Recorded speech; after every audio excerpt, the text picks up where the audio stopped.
Karanasan bilang 6, Hulyo 28, 2024, araw ng linggo.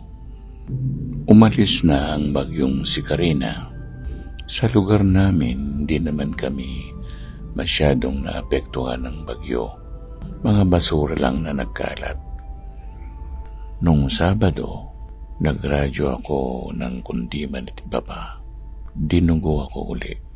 Siguro dahil mataas yung inaakyat na puwersa ang aking katawan.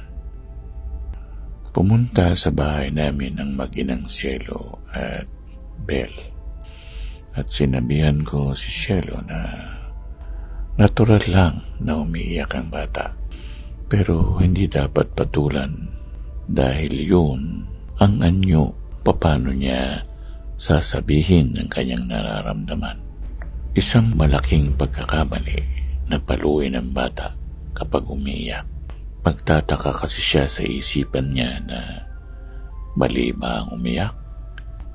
Sa psikolohiya ng isang bata, maaaring dapat alamin kung ano ang pinanggagalingan ng kanyang pagkayamot. Ang maging magulang ay malaking responsibilidad. Kailangan natin din nabigyan ng ginawa ang ating mga anak. Hindi lang ang pagkain, kasama na ang pagbibigay sa kanya na maramdaman niya na protektado natin siya. Kasi tayo ang nagsisilbing security blanket nila.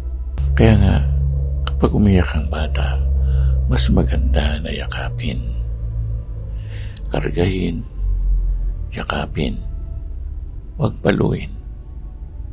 Sana mag-aral pa tayo ng child parenting kasi yan ay isang stage ng tao na maaaring magsalba sa kanya paglaki niya o pagtanda niya at maunawaan niya ang galaw ng mundo.